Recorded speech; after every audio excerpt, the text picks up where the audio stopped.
Welcome, welcome, welcome. Hello, everyone out there within the sound of my voice. You have entered into the ATL Sports Universe. Welcome, welcome, welcome. I am T-Will.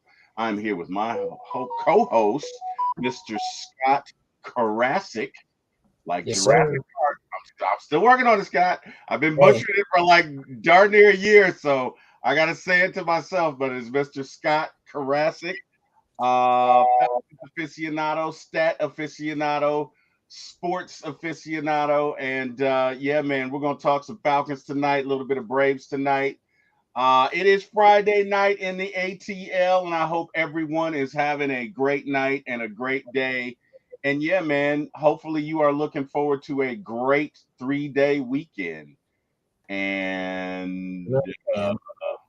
what is that, Scott? Are you applying medicine or something? What is that? You giving that to your No, it's just vape juice. Oh, okay. All right. I I'm was just like, what? I gotta hold it in a certain way for my thumb not to cramp up, like Gotcha. Okay. because when I Okay. get to the end of a bottle. Gotcha. Okay. That makes sense. No worries. No worries. So, Scott, how you doing, man? I know you were feeling 85% better yesterday off of your savage cold. How are you feeling today? Probably about 90, Okay, that's good. That's but good. that last 10% lingers for like 3 days, and you're just like, ugh. Yeah, you just got to keep fighting, man. Got to keep fighting it. We got Deshaun Coswell. Deshaun says, "What's up, T-Will and Deboe? Yeek, get some. What it do, Deshaun?" Mike says, "Fellas, what it do, Mike?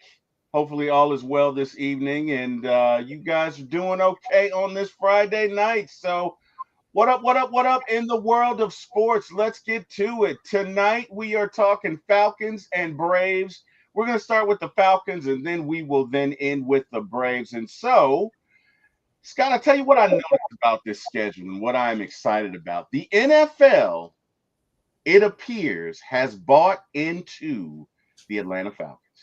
That's right. I said Good it. The compare. NFL has bought into the Atlanta Falcons. Why do you say that, T. Will? Well, tell you what, Falcons have 5 primetime games and 1 game in Germany, which is almost 6 primetime games out of 17. That, my friend, is a buy-in. Scott says, I'm sorry, Deshaun says, "What up, Scott?" And Carrie What is up, a buy. John? Carrie is not a buy. Oh, by the way, Scott, we freed Carrie. Carrie Oh, joined I the know. group I last did that night. yesterday. So what? I That's did how you that did it yesterday. yesterday? Oh, my bad. Okay, sorry about that. You know I'm old, Scott. Charge it to my age. So let's look at it. We've got the week 2 game at the Vikings Sunday night football. Week 6 versus the Bills Monday night football. Week 7 at the 49ers Sunday night football. Of course, week 10, the Colts in Berlin, Germany. Week 15 at the Buccaneers Thursday night football. And week 17 versus the Rams Monday night football. Scott, I've got a stare and compare to do. You know the last team that had 5 games, don't you? The last team, the most recent team that had 5 games in prime time? Which one? The Philadelphia Eagles, the world champion Philadelphia Eagles. So what this says to me, and I'll defer to your wisdom as well, but what this says to me is this team has bought into our beloved Atlanta Falcons and their offense. Those are my thoughts. Give me yours, sir. What are you thinking? I think it says they believe that the Falcons will be a competitive team this year Ah, in all of these games. ah. Now, when I say competitive, that doesn't mean they're going to win all of these games. Mm-hmm. But if they go 3-3 against this slate of games, against a good Rams team at the end of the year, because they're always good at the end, the Buccaneers, who are big division component this competition this year, the Colts, who look like they could potentially win the AFC South if their quarterback gets it together, the 49ers, who always compete for the NFC West, the Bills, who have owned the AFC East since the Pats died, and the Vikings, who have competed well for the NFC North. Like, these are all teams that should be fighting for division crowns. Yep. So when you get all those games, that means they see the Falcons as a team that should be fighting for a division crown. And Yep. even though Vegas says 7.5 games, and all these places are like, well, the Falcons are going to go 7-10 or 8-9 or whatever, I just keep thinking, like, did they not watch those last 3 games where Penix led the team to an average of 30 points a game? Doesn't seem like they did, Scott. Doesn't Like seem like they did. that to me is where I'm like I know he's not going to do that for a whole season in his first year starting, but like even against a really solid Commanders team, he put up what 25. We put up what 24, 25. Yep. Like we've got a good, solid offense. The thing that worries me is the defense, just like it always will. I do believe in this defense a lot more just because I've always liked Ulbrich. I've always thought Ulbrich should be the defensive coordinator. Even when he was just getting hired by Quinn to be the linebacker coach, I was just like, you know what? Ulbrich could be a really friggin' good defensive coordinator. I love the scheme he ran for UCLA. I love the scheme he ran for when he was, at UGA. Like, there was just something about him. Like, you just had a feeling like he was going to be really good. So I think Ulbrich's going to be a really fun, really talented defensive coordinator, finally running his scheme, because Raheem is going to put some coverage concepts in it, but that's about it. All the stuff that Jimmy Lake did that they're marrying in last year, they're not marrying in Jimmy Lake's stuff. They're marrying in Raheem's stuff that he put in after the bye that led them with good coverage concepts to create, the sacks. Because that's what created all the sacks was improved coverage more than You anything else. alluded to that yesterday during our show. And so to those in our chat who weren't here yesterday, can you elaborate on the coverage concepts that were, I guess, installed later in the year by Raheem? So a lot of what Jimmy Lake did and a lot of what Raheem Morris have done through the years is they run 4 basic coverage concepts. They run cover 1, lurk, which is cover 1, free safety deep, everybody else in essentially man, and then you have a lurking middle linebacker. Okay. When Troy Anderson was healthy, that was what they ran primarily. Okay. Was cover 1 lurk, or they ran cover 3, which we all know cover 3. That's Dan Quinn's favorite coverage. Mm-hmm. But they ran cover 3 off, which is you guys back up at the line and you don't press your receivers. Or they'd run Tampa 2, which is what they both came up with. Again, Anderson made that work for them because Anderson had the range to play the mic in that coverage. Or they would run the Fangio quarters, which it's quarters, it's a 4-4, and then rushing 3, maybe sending a blitzer and 4-3, it's 4 then 3, and then all that. But Fangio quarters was only for 3rd and long. Those are the main 4 coverages that they're going to run this year. But the way they ran them last year was everybody was playing off. Everybody was off the ball, allowing large cushion, 8-9 yards, keeping the play in front of them. It's essentially the same concept as a prevent, just not as extreme as a prevent. Where after the bye, Morris was like, nah, this isn't working. Let me run press man, match man, man match concepts, zone match concepts, press zone coverage. Basically, it was just like, I'm going to put guys, and if they can press, they're going to the line. If they can't, we'll play them off a little bit, but they're still not going to play true 8-9 yard off. They're going to play 4 or 5 yard off. Gotcha. Gotcha. So he basically bumped everybody up and was like, the coverages now.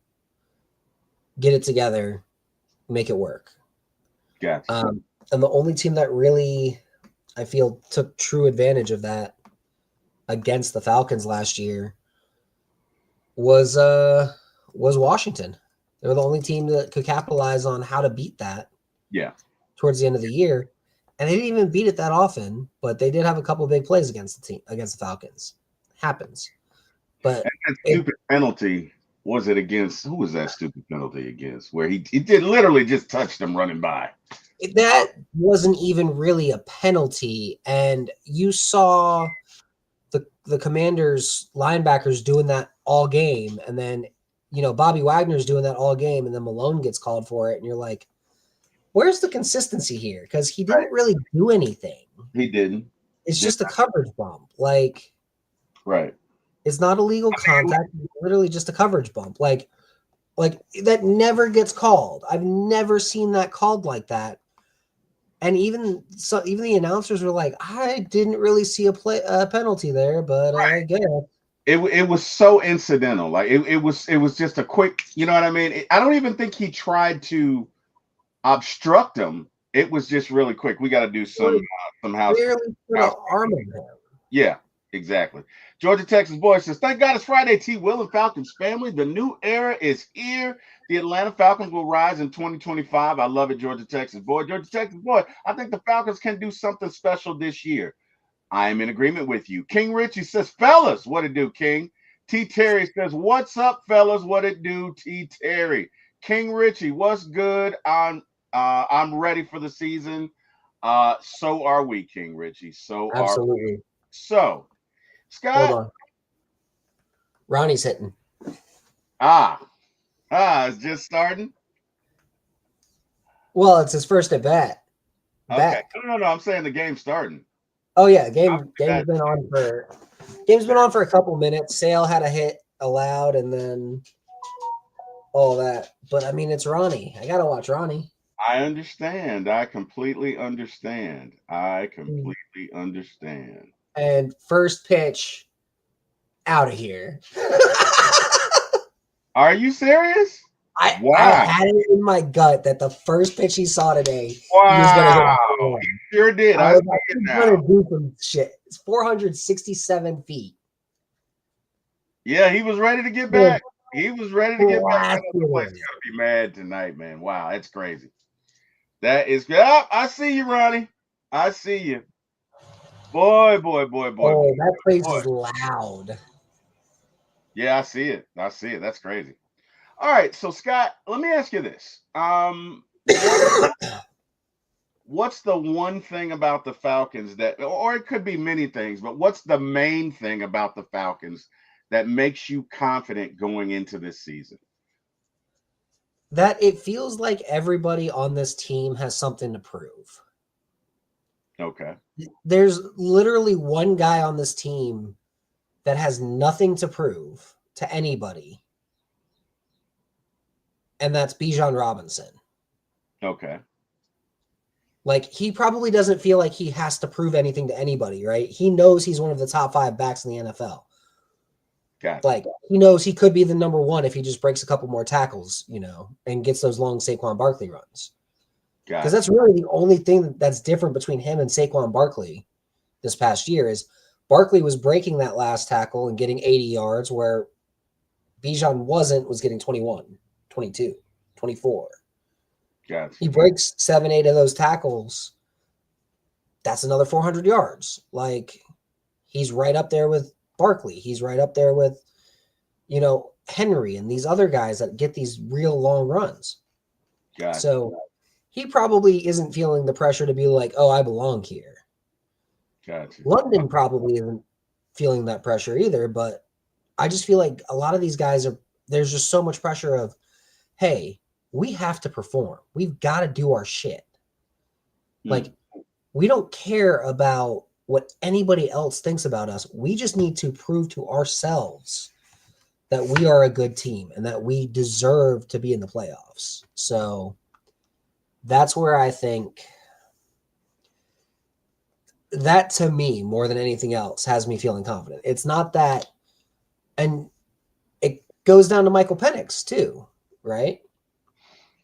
Because the way Penix plays, he doesn't play like he's got it all figured out or anything. He plays like, hey, I'm going to go in, I'm going to do my job, I'm going to get my shit done, and then I'm going to go sit and figure out how to do it better next time. Yeah. So he's impressed a lot of folks. He has impressed a lot of people, and a lot of people are, Look, they're expecting great things from this offense, and why wouldn't they? I mean, we finally got a quarterback that can get it where it needs to be, can get it on time, throws with velocity. I think the sky's the limit. So if I have to say the one thing, and there are multiple, you can feel good about the offense, you can feel good about the passing game, you can feel good about the running game. You could, and dare I say it, feel good about the pass rush. I'm gonna go on record and say I think this. Look, I think we at least get 45 sacks this year.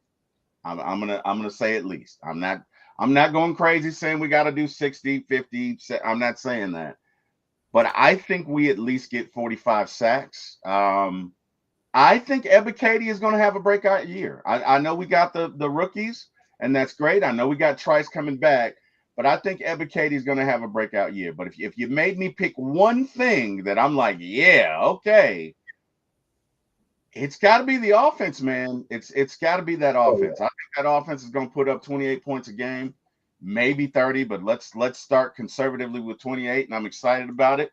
Let's see what our chat buddies have to say about it. Georgia Texas boy says everything for me. The energy around this team is electric. That is true. Deshaun says the 60th anniversary, we might be Super Bowl bound. Is this our 60th anniversary? The Falcons, really? Oh, yeah, 66. That's right. 66 was We the first 65. season, 65 is when we were founded. You're right. You're right. but the first season, this is the 60th season that the team's played. Correct. Because next year it would be 61. Gotcha. Okay. Okay. Yeah. Well, hey man, I'm excited. I did not realize this was our 60th anniversary. So yeah, hopefully we can make it happen, man. Hopefully we can make it happen. Looking forward to it. King Richie says, yeah, the energy around the team is different, almost like the calm before the storm, that it's almost scary. Georgia Texas boy says, exactly, Yeah. King Richie. Georgia Texas boy says, and it comes out that Newsel has been at voluntary workouts working with MPJ. Love it. Georgia Texas boy says, even though he hasn't signed his tenor deal yet, Don't worry about that. He's Purdue, going to sign his tender on June 1st. yeah. All right. That's So just a cap. That's just a cap thing. okay. Yeah.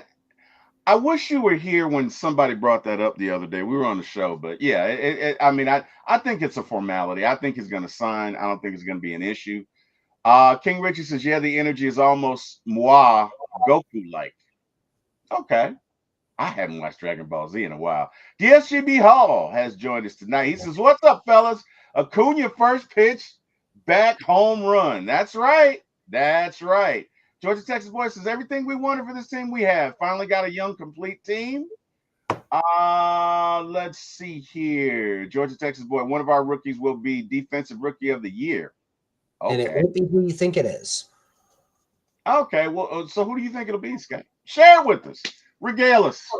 As much as I love Walker and Pierce, and I think they're both going to be solid, they're both going to get like 5-6 sacks this year. I think the rookie that potentially gets defensive rookie of the year is Xavier Watts. Wow. So you got to think he's going to start then. You think he's going to start? I think he's going to run away with that job in camp, right?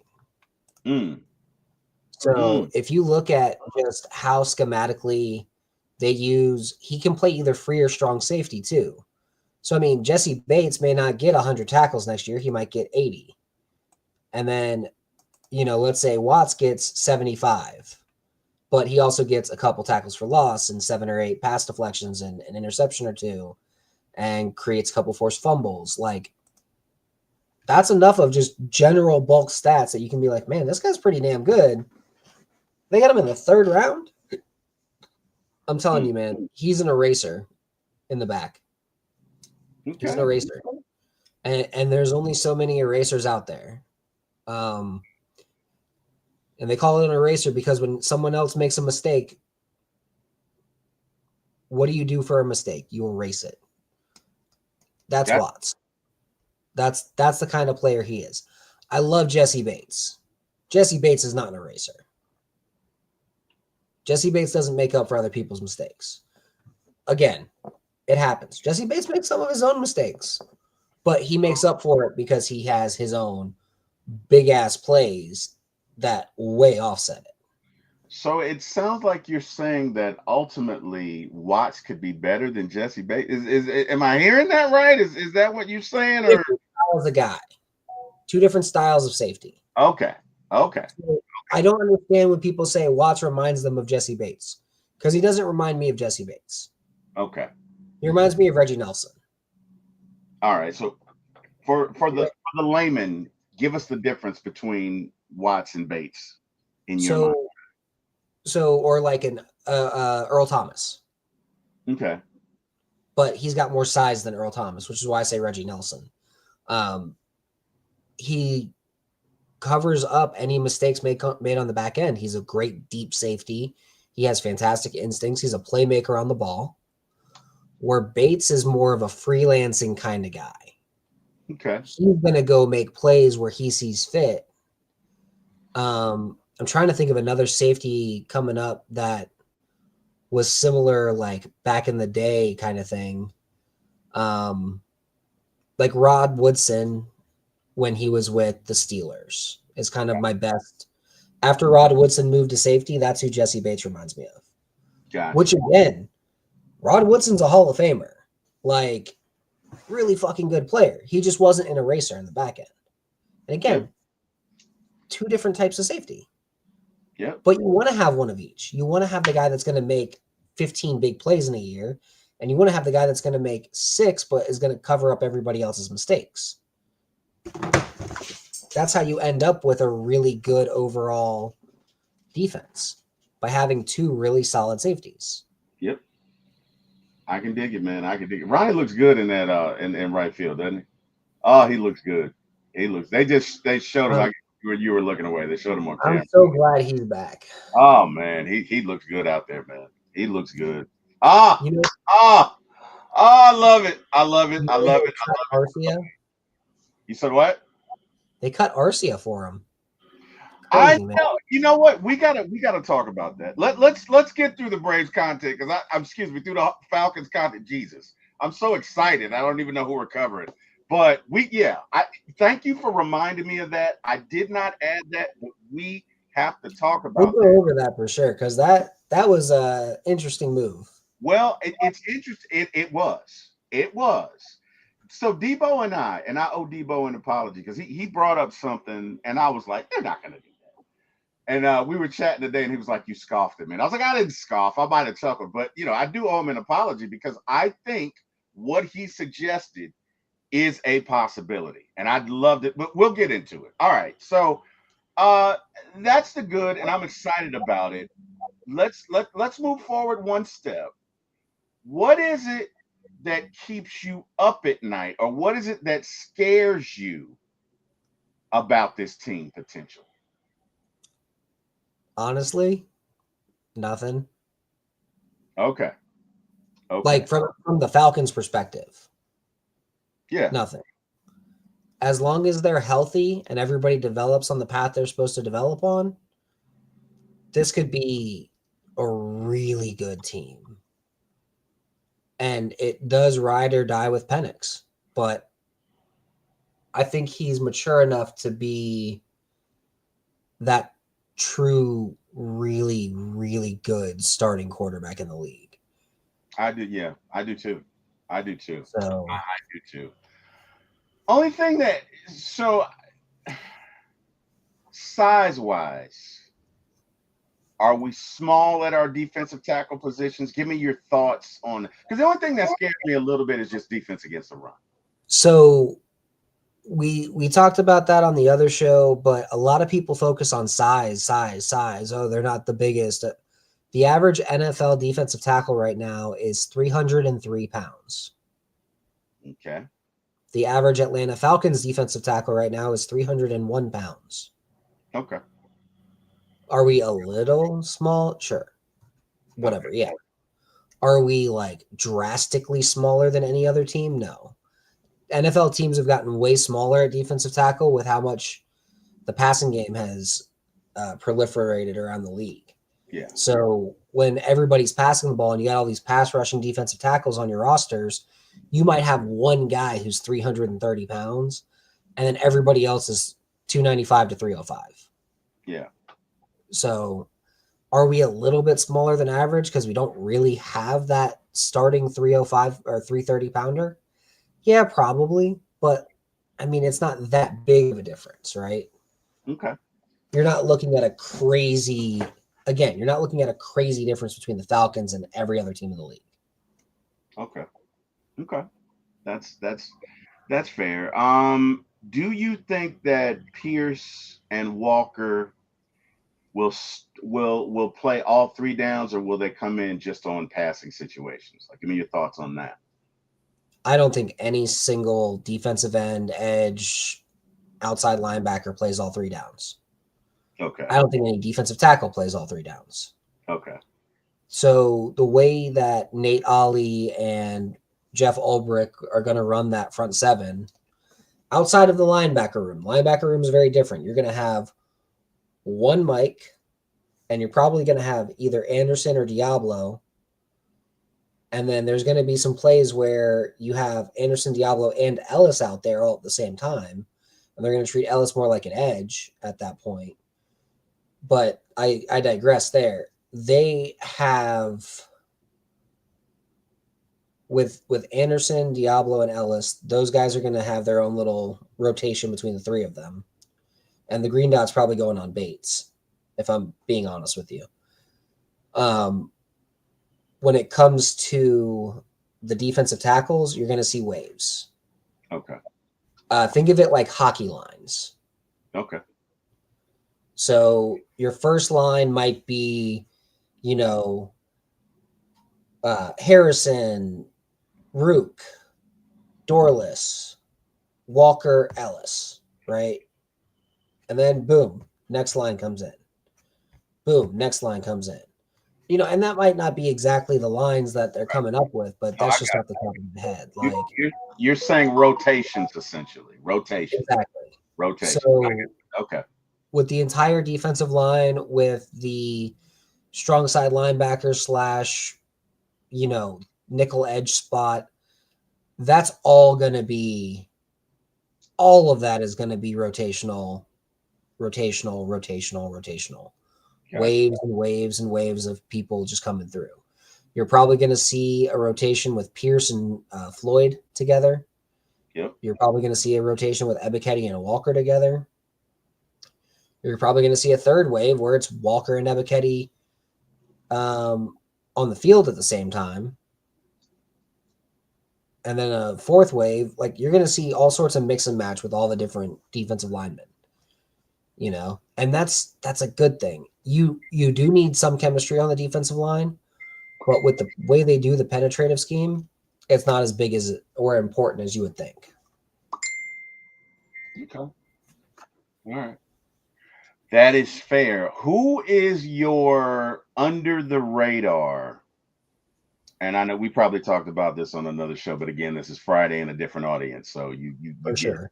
Okay.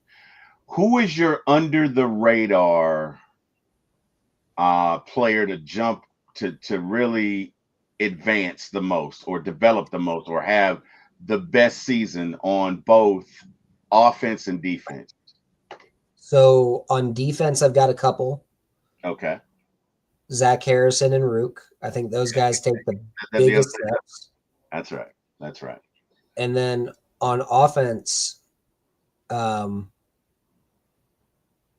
and I don't know if this is going to come off as a hot take or not, but the guy I see making the biggest step on offense is Kyle Pitts.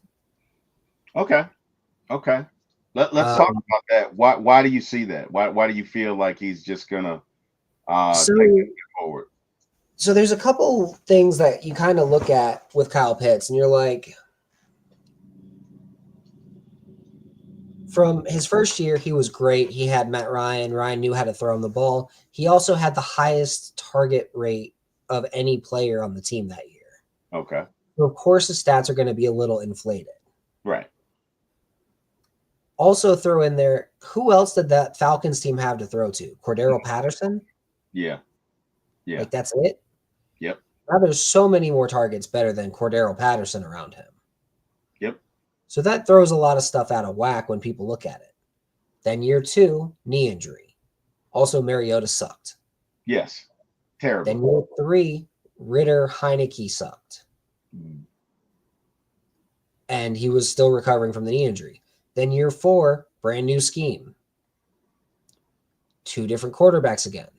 This is the first time in his entire career that he's been not adjusting from the college game, not coming back from an injury, not having just dog shit quarterback play or multiple different quarterbacks in the same season, and has the same quarterback that he finished the last season with, could work all off season with, and then start the new season with. First time that's happened in his career. Okay. Also the first time in his career that he's going to have, he doesn't have to have a change in offense as well. Like, there's just so many different things. Like, you finally get to a point where you're just like, can we just give him some stability? Give him the same offensive coordinator, give him the same head coach, give him the same, quarterback all year long. Like, we're expecting these guys to all produce, and London is going to produce because he's the number 1 wide receiver and the number 1 passing option. So he's always going to produce. Anybody past London may not always produce in not the best case scenario. Gotcha. And that's understandable. But for what he has done, what he did last year wasn't terrible. We get mad about 3 or 4 plays where he wasn't running it out, but also on those 3 or 4 plays, he was probably like, what the fuck is even going on right now? Because I'm the 5th option and we're 7 seconds into this play. Are we still running this play? So I respect what you said, but I have to be fair here. In some of those plays, he was clearly the hot read. Because I remember one where it was a 9 route and he stops. Kyle's got to recognize that. That would be my only. That was one. So that was one that I didn't see him as a. How do I put this? I didn't see that as him underrunning the route or not efforting the route. That was one where I thought that was a football IQ issue. Okay. Understood. So, like, I think a lot of people are calling it, and I hate to say that it's a football IQ thing, but I think a lot of Kyle didn't give the best effort. I think he got confused while he was on the field. I could see that. I could see that. Like, what are we running right now? I don't know the call last year. I could definitely see that. That's fair. That is fair. And the terminology from a Arthur Smith scheme, which uses the old school malarkey, Coryell style play calls versus a West Coast offense, McVay play call. Very different play call. Gotcha. Okay. So it's going to be a little more confusing for him on that. I got you. Okay. That makes sense. Deshaun Coswell says Shouty Do-Rag is going to lead us to the playoffs. I can dig it. Georgia Texas Boy says MPJ leading us to our first Super Bowl. Okay. Hey, man, I love it. From your mouth. Hey, man. Hey. But I don't feel like I'm crazy saying that, like, my projection this year is we get to the playoffs and, we win a game and then maybe we lose after that. Like, I don't feel like anybody would be mad with that though. Like, get to a playoff game, win the playoff game, lose the next one. Like, would we be disappointed? Sure. Would we be mad? Not at all. I mean, obviously depending on how it ends, but yeah. Yeah.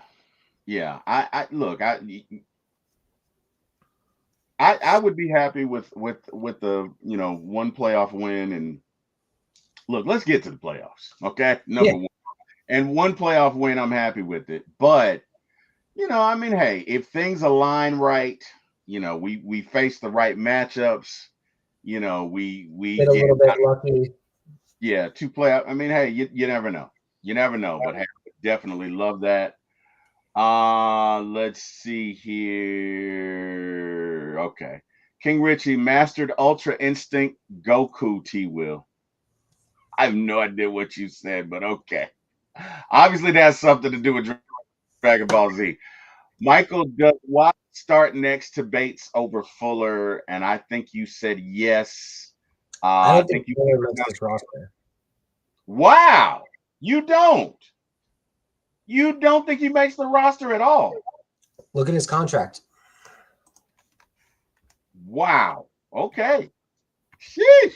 So if you look Okay. at Jordan Fuller's contract on Over the Cap, it's a veteran minimum deal Okay. that has an 80K signing bonus. That's the only guaranteed money.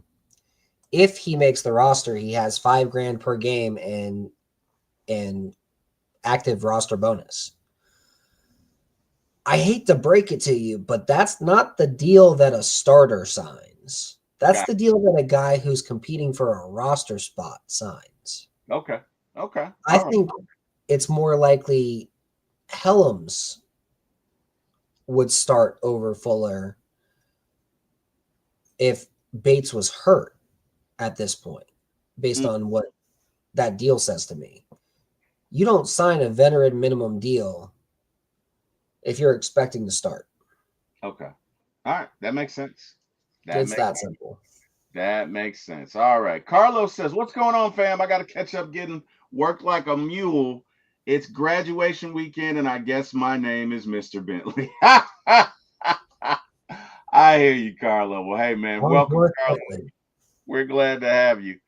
Antonio Henderson, unlock the basement door so Carrie can come out and play. Carrie is free, Antonio. Carrie is free. That's right. Michael says, don't see all three downs with us going away format. agreed. Yeah. That's why I give those percentages of snaps when I talk about defensive ends. Like, none of the edge guys are going to be playing 100% of the snaps. None of them are even should be playing 80% of the snaps. Got you. It should be a crew of 60% guys and a crew of 40% guys, and they just rotate with each other. Yep. Yep. Let me ask you this. Dorless didn't see the field last year. Do you think he do you think he at least sees some play time this year? Or do you think Dorless should be worried? Like, give me your thoughts on that. So again, this is where we go back to snap percentages, right? Yep. So when you look at the snap percentages last year, Grady Jarrett played 67% of the snaps. Okay. Eddie Goldman played 30% of the snaps. Okay. Neither one of those guys is on the field anymore for the Falcons. Gotcha. Okay. So when you're looking at defensive linemen that they've got Harrison, Graham, all that. Harrison's probably seeing 60%. Onyemata's probably seeing 40%. You're probably going to see Rook get around 60%. You're probably going to see Dorless get around 40%. And then maybe like Graham gets 40% because they had, 30% because they had defensive linemen on the field, 3 defensive linemen on the field 29% of the time, 30% of the time, roughly. So, you're going to have 230% get split up between 3 guys. And I think that third guy is Graham or Fox, Okay. Okay. like it might be like Harrison and Dorless and Fox are 3 guys that rotate between 2 spots, right? Okay. And those 2 spots play 130% of the snaps. So Harrison gets 60, Fox gets 30 or gets 40, Dorless gets 40. There you go. And then the other spot, it's Rook and Onyemata, and Rook gets 60 and Onyemata gets 30. And then sometimes you're running where you've got like Dorless Harrison inside and almost like a pseudo NASCAR package. Mm. How are you feeling about Trice? I think Trice plays the D'Angelo Malone role this year. Okay. Which is He's coming back from an ACL. mm-hmm. Malone last year played roughly 10% of the snaps on defense. So not a ton of snaps on defense. But he was our special teams ace. Okay. And I think that's Trice this year. just because they want to get his knee back up to speed, and he's not going to be up to speed to play a pass rusher.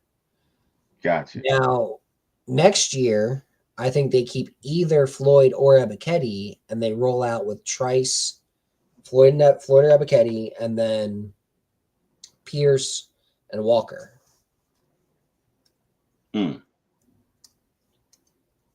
Okay. King Richie, the only thing that scares me this year isn't the only players, it's the coaches. Okay. Okay. Riley just walked. All right. So bottom of the third, 2 on, no out. Love it. Love it. Love it. Love it. Michael says, Acuna throwing grenades. Love it. Yeah, there you go. Ease up. Ease up, Acuna. Ease up. Ease up. Amen. King Richie says, well, Coach Ali said Harrison going back to his natural position at DN.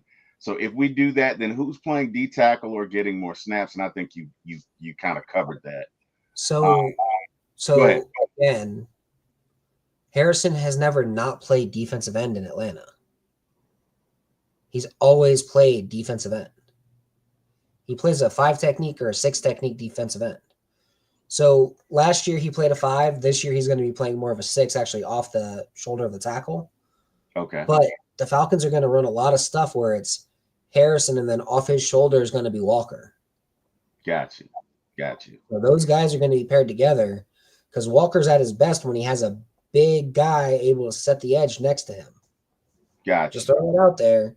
The Falcons have that guy in Harrison. So if you want to get the best out of Walker, you got to get the best out of Harrison. And again, I see Harrison being like a 6-sack guy, but like a ton of pressure. And, maybe he's that Michael Bennett type, which would be fantastic for this our defense. Yeah. That's I remember you saying, I think you said earlier that Harrison is kind of your pick to click on the defense this year. So hey man, that's a harbinger of good things to come. So definitely excited about that. Michael says Trice won't be significant unless he really flashes in preseason to me. Yep. And like you say, they'll probably take it easy with him coming off that ACL. So either way, go ahead. And as the season goes along and he gets healthier, they're going to put him more on defense, Yeah. It's just he's going to have to earn it because he has never played an NFL snap. He's still a rookie. Yeah. Even though he was on an NFL roster, he's still a rookie. He hasn't played a snap against NFL teams yet. I don't even think he played in the preseason. All right. So for you, right? Last year, I know Drake got over 1,000. Mooney was 7 yards away from 1,000 yards? Yeah, 7 or 8, something like that. Something like that. Kyle had 602. What's a successful season for Kyle this year? So before he was on track for a successful season, in my opinion, last year, right? Okay. Because before Kirk Cousins had his injury, Pitts was on pace for 80 catches, 850 yards, and 6 touchdowns. Okay. Then when Kirk had his injury, and yes, I am putting that in quotes for a reason, he went and kind of fell off the map. Pitts is a very quarterback dependent. So assuming full total health, I think a successful season for Kyle is anything 80 catches plus. If he has 75 catches, but he hits the yards that I'm about to say, that's cool too. Okay. 900 yards, because that would put him in the top 5 of all tight ends. Okay. And then 8-9 touchdowns. He needs to be that red zone threat. They need to use his height and his size and his jumping ability and his box out ability to go out and get the fucking ball in the red zone, like they did against the Commanders. Yeah. What going there? But let me ask you this, and this we're gonna go back to Julio here.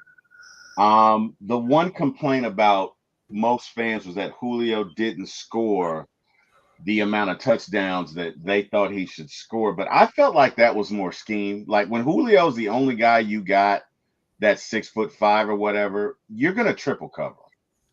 It, Um, it was also a function of the offense. you said what now?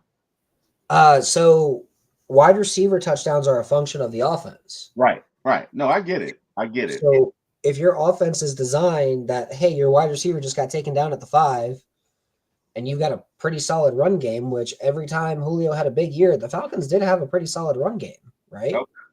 His Okay. biggest years were, 2011, they had Turner, 2012, 2014, 2015. The run game was going out there. Julio gets the ball, takes it down to the 6. Yep. Run the ball in for a touchdown very next play. I mean, okay, they're sitting there doubling Julio in punt coverage on the outside, taking a guy out of the box, and you're running the ball where that missing man is. Yeah. I mean, we were just taking advantage of the defense. That's why Julio didn't get all those touchdowns, is because, he's kind of why he didn't get those touchdowns.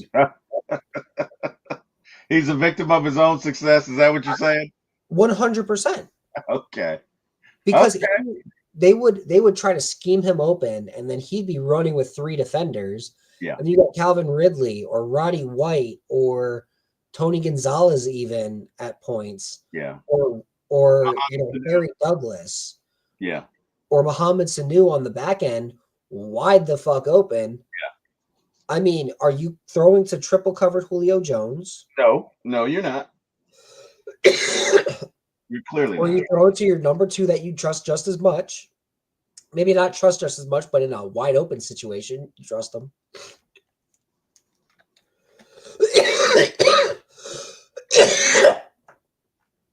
Oh, getting dry.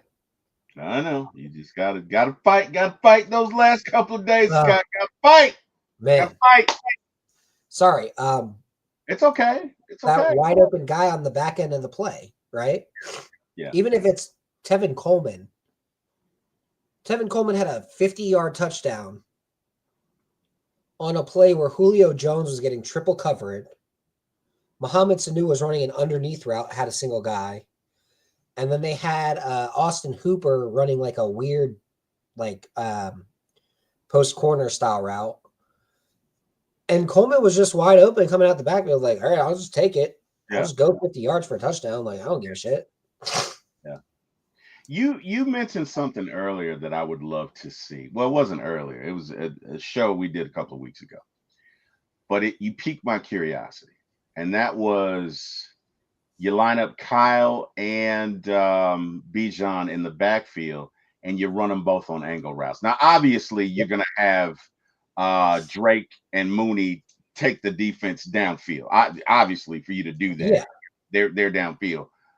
But that is a very, very, very interesting concept to me.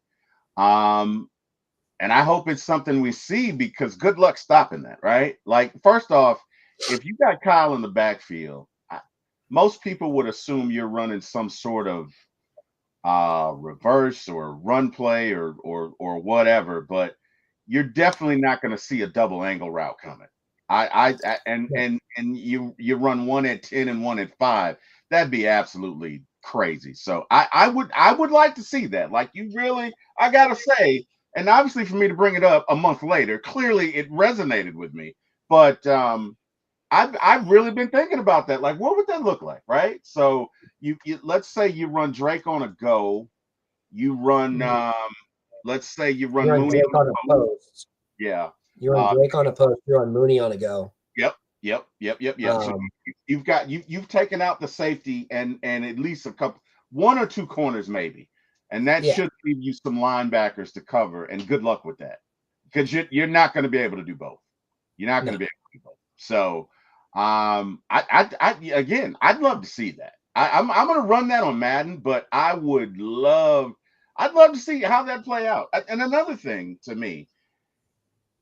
Zach Robinson is not known for his usage of tight ends. Do you feel like with last year, getting last year under his belt, you feel like he evolved? Do you feel like he's ready to put Kyle in a position to succeed? Give me your thoughts on that.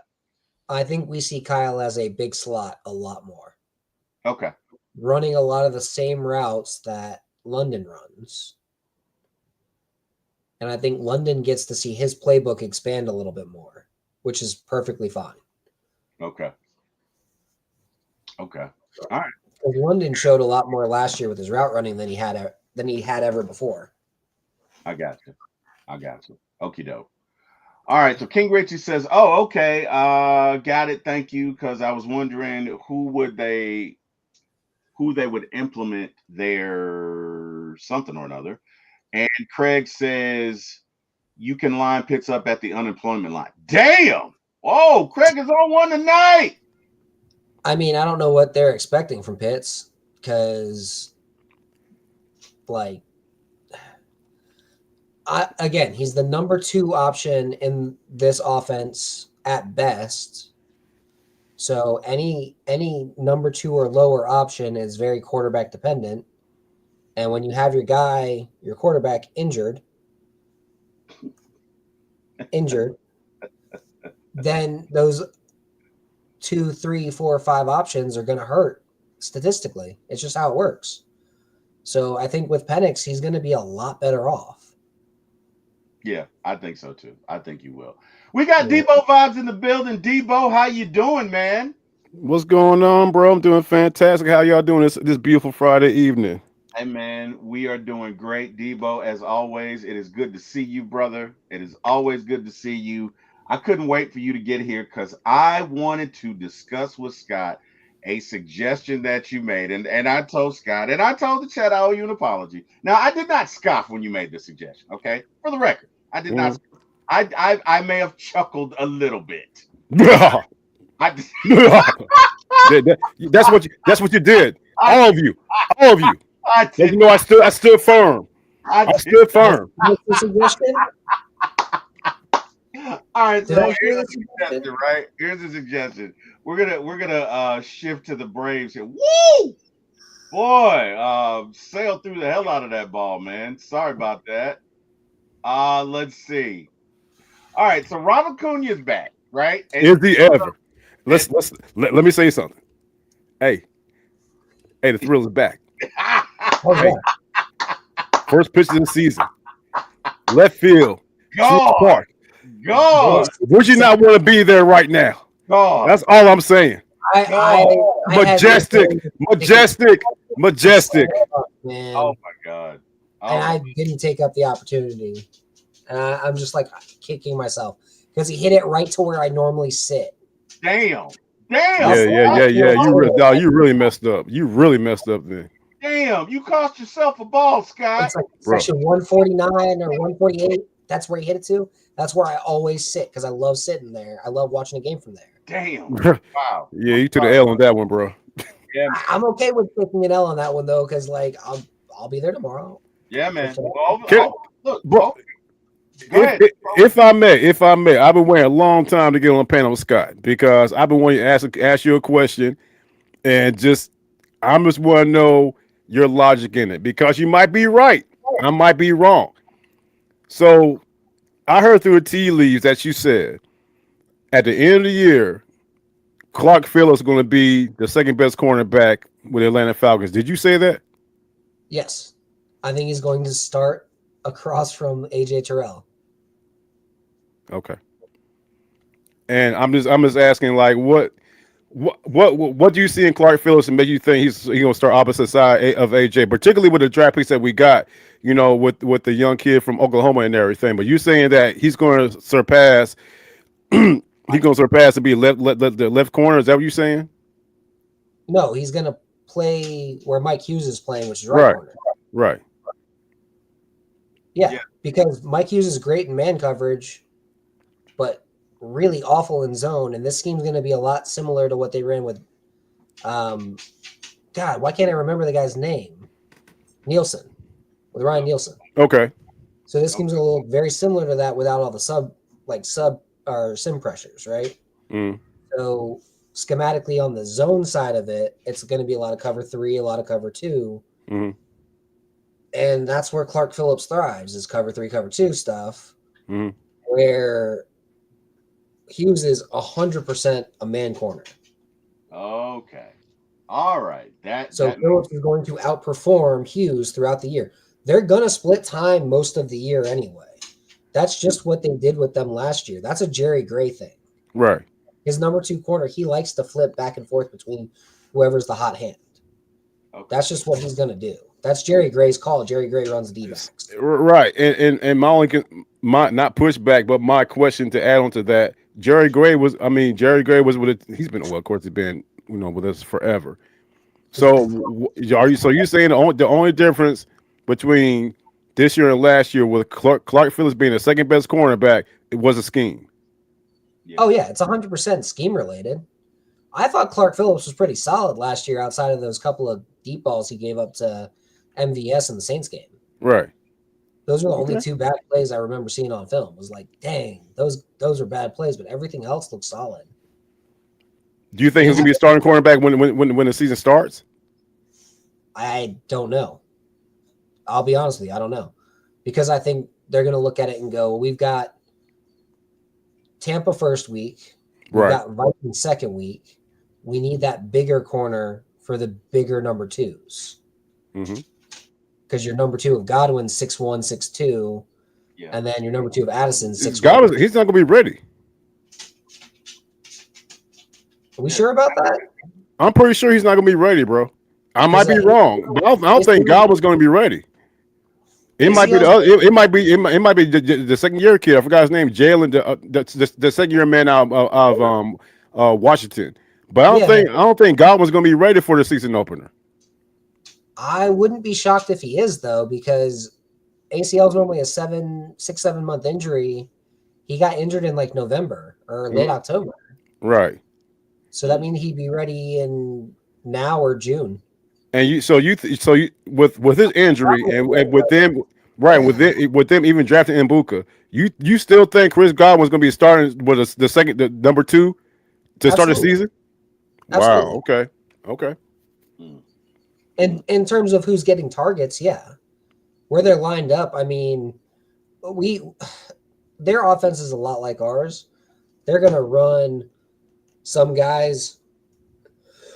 They're going to run their number 1 guy out the slot sometimes. They're going to run their number 2 guy out the slot sometimes. We do the same thing.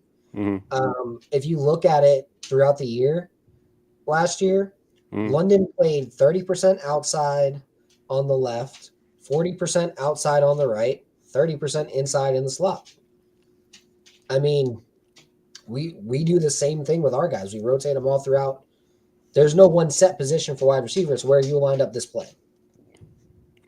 And they do the same thing. From what the kid did last year, I'm sorry, y'all. Somebody give his name. The Jalen, what's his name, Scott? Jalen McMillan. I thought he's going to start the season opposite side of Mike Evans. But you're saying that's still going to be Godwin. Me personally, because of his age and the way he's tore his knee up, I'll be shocked if he's starting this year. Could happen, though. You might be right. But just seeing the way to see the progression of Jalen McMillan last year, I can't see him. I can't see him being nothing but a number 2 of the opposite side, Mike Evans. Is that the second time Godwin hurt his knee? Is that the second time? Yeah. Yes. So he hurt it in college too. Yeah, that's my. Plus, he's 30. Yeah, that's my only concern with him. But hey, whatever, guys. I've been dying to ask Deboe. I was waiting for you to get here so I could ask this question and so we could discuss this. Okay. Now, Deboe, and I do owe Deboe an apology. I didn't scoff. I laughed. Okay. I chuckled a little bit. Hey, T-Wil, you kind of like me, like. I did not. But I do owe you an apology because, and Scott brought this up, and I want us to take a look at this in great detail. But the Braves released Orlando Arcia this week. He got DFA, yes, sir, this morning. I'm sorry, today. They DFA'd him. Now, I know you brought up Luke Williams. Basically released, yeah. Yeah, basically. I know we brought up Luke Williams last week or whatever, but Luke Williams couldn't hit his way out of a paper bag. What that says to me is you really got a potential of seeing Eli White at shortstop. Eventually. Which I gotta say, I'm intrigued. I am intrigued about that. Mm-hmm. Seeing Acuna and Deboe and Eli White in the same lineup. Go ahead. I'm gonna disagree. And that's what I initially said, right? And I'm not saying because I don't think that Eli White's a better hitter than Nick Allen. Right. I just think Nick Allen's such a good fielder. Better fielder, absolutely. You know, I think it's more likely we'd see Eli White at second base. Whenever Ozzie gets hurt, like he has each of the last 3 years, they're just gonna plug Eli in at second base. Yeah. If you can play shortstop, you can play second base. Oh, definitely. No doubt about it. If you can play shortstop, you can play third base. Yeah. But you're projecting that he's going to get injured. What if he doesn't get injured? If he doesn't get injured, if he just goes ice cold, I mean, he hasn't been hitting the best. Right. But at the same time, Scott, we know that Snit is loyal to a fault. But in a situation like he's not going to sit Ozzy's down. But they still have Arcia. No, Arcia and Ozzie are totally different, Scott. Like are they? Yes. I know Ozzie is different in that he came up in the system, and we love Ozzie. Yeah. And Ozzie's like a heartbeat of the team kind of guy. Yeah. But Arcia was kind of like the locker room clown, the guy that keeps everybody light. He was, but number one, Snit loves Ozzie. Okay. Let me Oh, I get it. I love Ozzie too. Loves Ozzie. Right. Loves Ozzie. That's number one. And number two, Ozzie's also in the last year of his deal. Oh no. I get it. I get it. I totally get it. I'm a Cap guy. No, I get it. But what I see, and I gotta admit, I did not see it. I did not see it when Deboe brought it up. But I'm gonna learn to shut up. I can see them because Arcia couldn't hit for nothing, but he was very good defensively, and that arm is second to none. You only get rid of that because wait a minute, is he out? Yeah, no, he didn't hold on to it. Nope. Okay, sorry. Harris just stole a base. Yep. Harris. I was thinking about this today. You could run Harris and Acuna as wide receivers in the NFL with how athletic they are. Well, you definitely could run Acuna. Yeah. You probably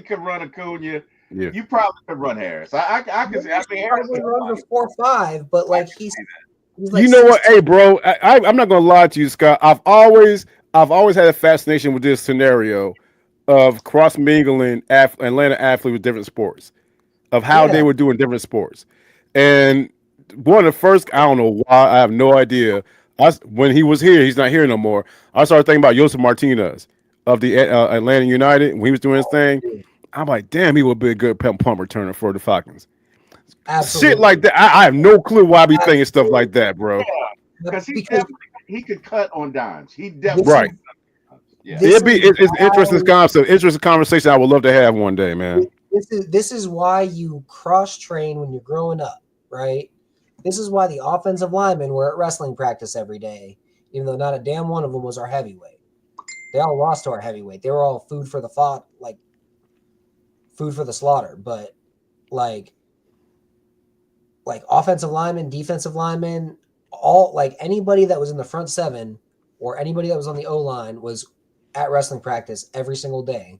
Not a single damn one of them wrestled for the team except for me. All growing up. Not a How'd you damn do? one. How'd you do, bro? Me? Yeah.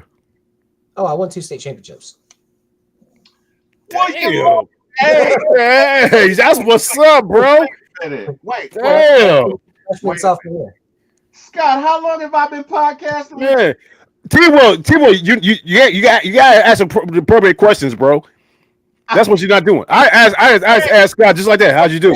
That took a half second, bro. Wow. I never asked. I just say that I wrestled in high school. Yeah. I mean, T-Wil, just like we didn't know you was this all-star baseball player that we found like a month ago. Oh my God! Stop it! Okay, stop it. Anyway, just good. I'm saying what you said, though. That's all. Wow. Well, hey man, look, whatever. This is Scott's moment. I'm not gonna raid on it. 2 state championships. Wow. Yeah. Wow. Okay. All right. I can dig it. I can dig it. Mike. I wasn't a big weight class though. Like, Hey man, but the state championship is a state championship. Don't do You that. got that right. Hey, pop your collar, Scott. State championship is a Wait, championship, baby. No, we're I, not I gonna do that. I won the same year as Cody Rhodes. If that tells you anything. That's what's up. Hey, look, you still won.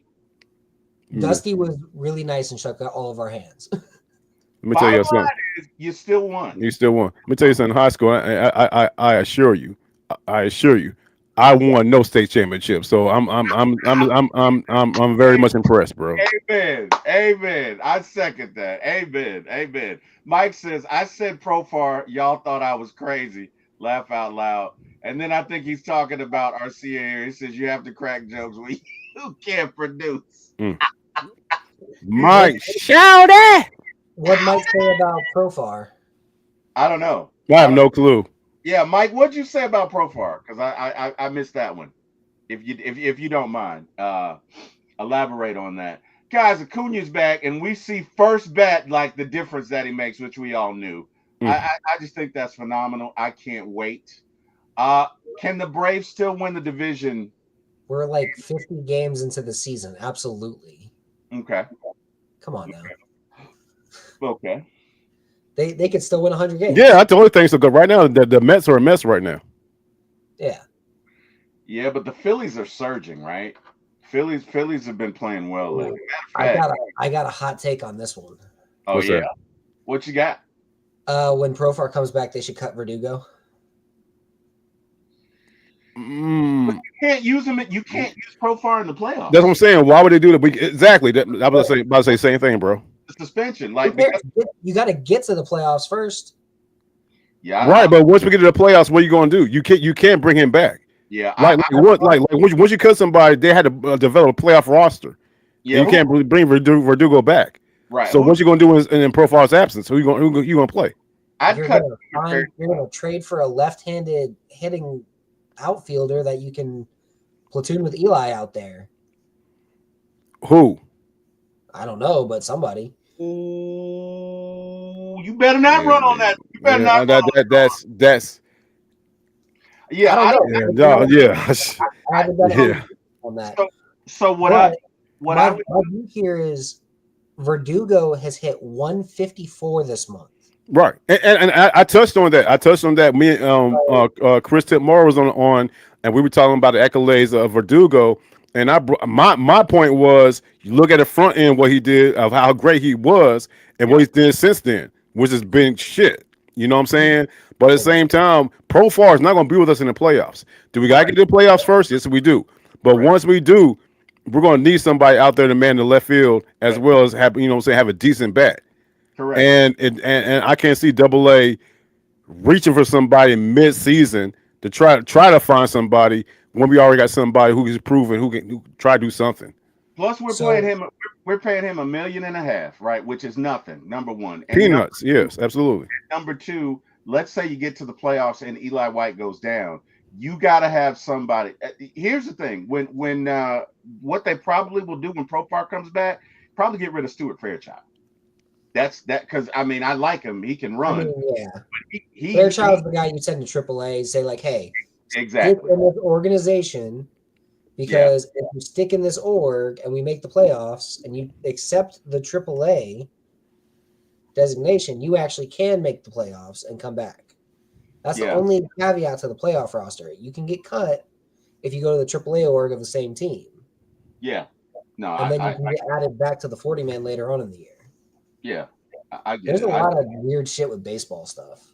It is. I have absolutely no faith in Stuart Fairchild. And I may not be like the most well versed in that, but I know the playoff roster, as outside of suspensions, there's a lot of ways to get guys on that roster. No. I get it. I'm just saying, if I have my choice between Verdugo and Fairchild, I'm sending Fairchild's ass out all day, twice a day, every day, twice a day.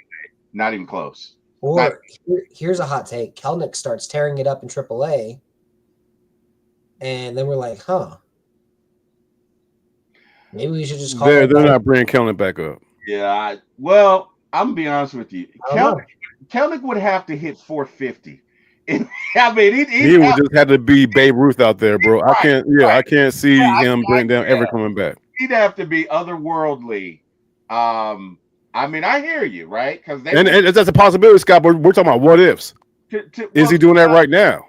to Scott's point, they've invested a lot in Kellen. I don't know what he's doing right now. I don't really follow Yeah, minor leagues. he's been. Right. I don't either, bro. To be honest with you. Let's take a look. He's hitting Let's take a look. 278 in the minors right now. 278, 387, 418, 805 OPS in the minors. Like, Hey, he's doing what Mike. minor, Right? Yeah. Mike brought up Nacho Alvarez. He's not. They're not bringing up Nacho Alvarez. No. Well, Nacho's hurt for the year. He's hurt right now. Nacho's hurt for the year. He's got something wrong with his wrist. Bro, I had no idea, dude. I think he's out Yeah, for the year. he's got like a tendon issue in his wrist. Otherwise, he's definitely on the roster instead of Luke Williams. Okay. Yeah, that's a good point. Let's be honest here. He probably would have made the roster instead of Nick Allen. He'd probably be our shortstop right now instead of Nick Allen. But he'd be an all offense, no defense kind of shortstop like Jeter. Right, and that's why I think he wouldn't be that. Just like I said, just going by Snit's loyalty, he would start at Arcia over Nacho Alvarez. I don't know if he would have. Huh? We'll never know. I mean, that's. I mean, we'll never know. But yeah, I can see it. But yeah, let's say Nacho's hitting 325, 380, 500 as a slash line with 17 or with 7 home runs and 30 RBIs by now. We'd be like, well, I mean, he's average at best at defense, but he's killing it with the bat. And it's like, well, Arcia is kind of slow and average at defense right now too, but he can't hit. So at least give me the guy who can hit. Now we're shout to Nick Allen because Nick Allen, man, somehow, some way, he's still managing his way into a lineup every single day. So he's getting as a hitter, he's got 0 WAR. He is. What's his WAR? Say what? Wins above replacement. He's like a 0 or like a minus 0.1. Wins above replacement. Like he's at replacement for WAR for his hitting, but as a fielder, he's like a 3 WAR guy. Yeah. So like, I'll take it. Like, give me the guy who can be a Gold Glover at shortstop every day of the week. Yeah. Would you take that over a bat? I mean, if you're hitting him 9th with this lineup, I'd rather have a Gold Glove shortstop than worry about trying to find that great bat at shortstop. And that's this lineup. What you said is key, Scott. At shortstop, right? So at certain positions, the Braves like defense. Catcher, shortstop, center field. They're gonna prioritize defense over anything. Now, I'm gonna be honest with you. That I did not expect them to get rid of Arcia. I expected them to get rid of Stuart Fairchild. So the fact that they did says to me, Debo's suggestion is not. It's not that far from reality. You could see a game where you see Eli White. Is he safe? Oh, they called him out. You can see Eli White and Acuna and Verdugo batting. I said the same thing, Scott. But if that was the case, you would have kept Arcia. No, I'm not saying that because I don't see Eli White playing shortstop or second base at one point this year. Like that, I can see. Yeah, I just don't know if Verdugo. Like once Profar comes back, Profar's your everyday left fielder. So I don't know absolutely how much value Verdugo has in that situation. Well, Verdugo's only costing you $1.5 million, and he goes to the bench. And I'd rather have him coming off that left-handed bat on the bench. I agree. Yeah, but he hasn't really had much power this year either. Well, correct me. I'm sorry, T-Will. Correct me if I'm wrong, but once Profar comes back, I mean, it's going to come down to 2 individuals. Verdugo or Fairchild. Which one would you? Fairchild's got to go, but right. That's what I'm saying. Here's my question to you. Why does Fairchild? Here's the thing. He can't hit. Fairchild can't hit. Okay, but the Braves always have a guy on their bench that is a base running, fielding, speedster. That's at the back of their bench. That's Luke Williams. You don't need Fairchild and Luke Williams. You get rid of Luke Williams. No, you get rid of Fairchild. Honestly, I'm gonna be very straightforward with you. Luke Williams should get cut. They should sign Nicky Lopez to be their backup defender on the infield. I didn't know Nicky Lopez was out there. Nicky Lopez just got cut by the Cubs. Go get Nicky Lopez to be your backup defender on the infield. Because that dude, with his glove, is fantastic. With his bat, sucks ass. But you know, I don't mind that. Yeah, I have no allegiance to Williams for that. I don't mind. In the situation with Verdugo, he's not a great base runner. He's not hitting right now. He sucks in the field. Where's the value for him on the roster? Verdugo has a great arm, number one, and he's great arm, not accurate. Verdugo has a great arm. Verdugo used to play center field, so he can defend. And I'll take Verdugo. There's no argument where you would have me to take Fairchild. Let's look at what Fairchild's hit. I don't think Fairchild's hitting 100. Well, you know what? Let's take a look and see. I think he's hitting like 130, but still. Yeah. We're talking about two guys that for the last month have hit 130. I get it, but Verdugo has success at this level. Fairchild's a good fielder at this level. I get it. Fairchild's a good base runner at this level. Right, but hitting. If it came down to the bottom of the ninth, who would you want at bat right now, Fairchild or Verdugo? I wouldn't want either of them at bat right now. Point well taken. But if it came down to that, which one would you want? Who's pitching, left or right-handed?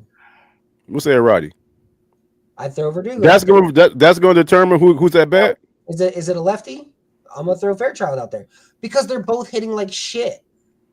Yeah, but he's hitting like shit for the moment. Fairchild, right, for the moment. That's my point. Verdugo hitting shit for the moment, but at any given time, he can knock one out. Right. Or at least he makes contact and gets on base. So Fairchild's hitting 156. Verdugo is hitting, let's see. Verdugo's hitting 156. He's hitting 252 for the year. But for the year, he's hitting 252, right? And if you look at great start, and then right, I get it. But I believe the back of the baseball card. I would never. Okay, look, just my humble opinion. When for two reasons. Number one, here's the thing, right? When Profar comes back, you're probably gonna have to. Especially when we get into September, you're gonna have to play Verdugo some because you can't play Profar in the playoffs, and you're not gonna wait to the playoffs to play the guy. Yeah, absolutely. Yeah, absolutely not. So either way, here's what whenever he comes back, he probably plays a month and a half, and then you have to start platooning him, or at least playing somebody else in left field, because you don't want to wait to the playoffs to say, all right, I know you hadn't played left field in 2 months or whatever, but go get him, Tiger. So, like, for me, honestly, go ahead. I honestly wouldn't be playing Verdugo right now. I'd be playing Eli White. Me too. I agree with you there. When it comes to Eli White versus Verdugo, right now, that's not even a conversation. I get that. I totally get that. But as far as power, but give me Eli White. I agree with you. I agree with you. But what I'm saying is, if it comes down to one bench spot, there's no way I'm picking Fairchild over Verdugo ever. Number one, Verdugo has hit well. He's played well. Stuart Fairchild has never hit, and he's not hitting now. And if it comes down to the series and you got Stuart Fairchild up there, you're done. So no, that's just me. Just my opinion. Look, I'm not a manager. What do I know? I'm just saying I ain't picking Fairchild. But that's just me. But look, it's gonna be interesting what they do, Scott and Deboe, because Ronnie's back, and I think these Braves are getting ready to go on a run, man. I really do. You can, even though it's 1-1, and well, you know what? I do have something. I do have a question. Padres are really good, though. Padres are great. They've been tattooing some of these balls.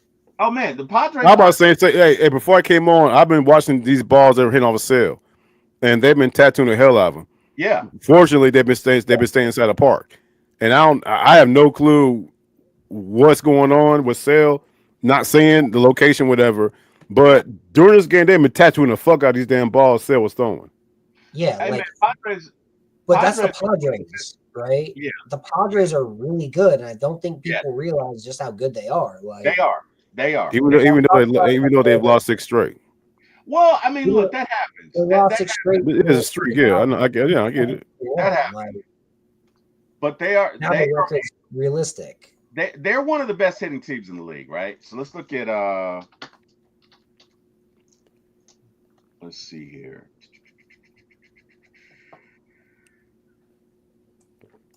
So the San Diego Padres strike out.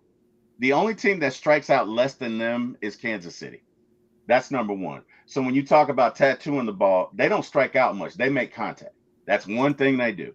They make contact. They do a good job of that. Let's look at their offense. Where are we here? Let's see. Best. Scott, what's your favorite food? Ooh, that's tough. There's so many good ones. Yeah, like your top three. Your top three, bro. Top 3 steak with a sweet potato up there. What stop there. The degree of doneness. Medium rare. Okay. Good choice. Good choice. All right, keep going. Honestly, I kind of like it more toward the rare side, if I'm being totally honest. Okay, I got you. Okay. All right, keep going. All right. But yeah, steak and a sweet potato with sweet potato's got that cinnamon butter with it. I got you. Yeah, I totally got it, bro. And then sushi. Big fan of sushi. I've had sushi one time my whole life. I could take you to a place that's pretty solid.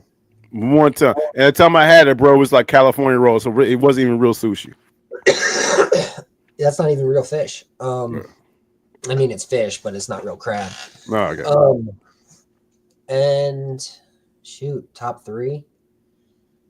Third's just gonna be mac and cheese. I just love good mac and cheese. Okay, mac and cheese. Okay. All right. Okay. All right. That's what's up. That's what's up. My wife and I did a mac and cheese bar at our wedding. Like, Oh, really? dead serious. She was like, "Yeah, we're gonna do a mac and cheese bar. What do you think?" I'm like, "This is why I'm marrying you. This is like my 3rd favorite food." There you go. That's what's up. Like, you That's get it. what's up. That's what's up. So you guys want to hear something funny? The Braves are in the top 11 of teams that hit out of 32 teams. 30 teams, my bad. What's his name? Just got a hit. The kid. With Tatis? Yeah, Junior. Tatis Junior. Yeah, Tatis. Got a double. Braves are the 11th best hitting team in the league. Ironic. So this is probably why San Diego is taking a fall, because right now they're 24th in hitting. Now again, they strike out. Who gets that home runs? Let's take a look at home runs, because that's where I was No, going. that's what you're on, is home runs. I like OPS for like a total hitting measure. Let's look at runs. Oh, that works too. No, we'll look at OPS. We'll look at OPS. Wait. Yeah. Yeah, we'll look at OPS. All right, so runs. I mean, that's where the Braves have been rough, is actually scoring runs. You're right. So the Braves are 17. You know what? The Braves and Padres are right there. All right, so now let's look at OPS, because you bring up a good point. To me, that's the more complete. You got that looks about right. You got the All right, so the Braves are 13th. Let's see where the Padres are. So the Padres are 14th. All right, so the Padres are taking a step back as far as hitting is concerned, because at the beginning of the year they were like fire. But I think that's where because their pitching is dynamite. Their bullpen, they got a wipeout bullpen. Their pitching is dynamite. So their bullpen's annoying. That lets you know where the shortfall is. All right, so let's get to the chat. We got some housekeeping. He's playing infield, replacing Orlando. Who was that? Michael King Richie says Acuna brings different energy. Yes, he does. How's Nacho? Yeah, we covered that. Michael says that makes sense. Michael says Nacho would have gotten every opportunity this year too, probably. Craig says Verdugo is hitting like Eric Hinsky. Michael says our bullpen is trash. Yeah, our bullpen leaves something to be desired. There's no doubt about that. Debo says, Michael, not so much trash, but bipolar. Yeah. So you know what? Let's talk about that. There are three positions that we need to address in bullpen. And guys, let me answer this question: why isn't Kimbrel up here now? Like, what up with that? Why? No clue. That'll probably bring that shit up. Well, I have no idea why Kimbrel's not up right now. Should be. He totally should be. He should be the 7th or 8th inning guy. Yeah, I don't get Probably that. the 7th inning guy, honestly. Definitely set up inning guy. Yeah, like for me, he's the 7th inning guy. Like your quintessential 7th inning guy in that close game. I mean, Dumbass. I don't Sorry, get it. I just saw Tatis get run down for no reason. Like, Yeah, like why would you go home there when they hit it right to the third baseman? Like, you idiot. because he's arrogant, and he probably thought he could score. You know. You thought he could outrun Riley, who used to be a pitcher growing up. Come on now. Yeah, man. I had no idea before you just said that. Oh yeah, why do you think his arm's so good? Before you said, I had no idea he used to be a pitcher. He was throwing 95 in high school. Guys, are you sure he's not safe? I think they're going to challenge this. Nope, can't. I think they're going to challenge They this. can't challenge it. Oh no, he's out. He's out. He missed the plate. Oh, he missed a hell of a play. Yeah. Yeah, he missed. They also can't challenge it because Sale already threw that pitch. Oh, okay. You know what? Okay, yeah. I'm 45 seconds behind, so you're right. My bad. Yeah, like right. Sale already threw that damn pitch. Like it was over. Like you're right. You're right. it don't matter. I tell you who else has a great arm that surprised me is Nick Allen.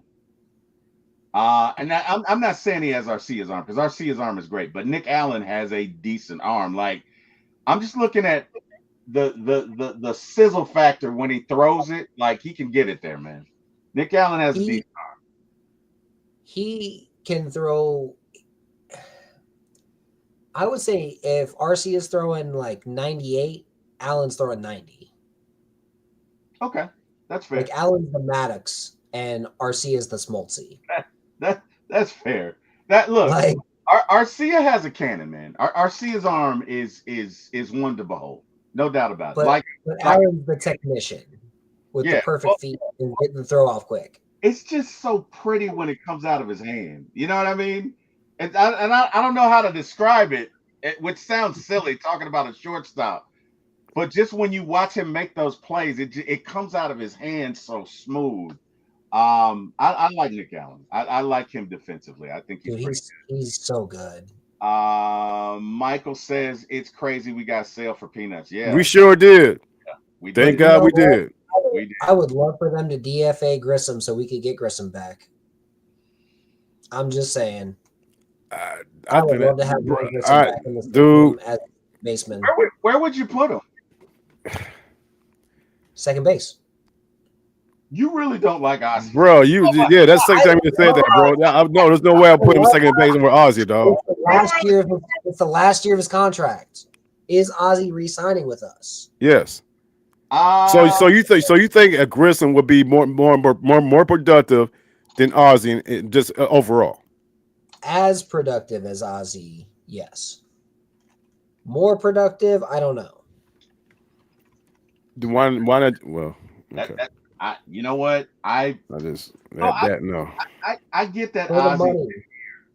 No, from a contract standpoint.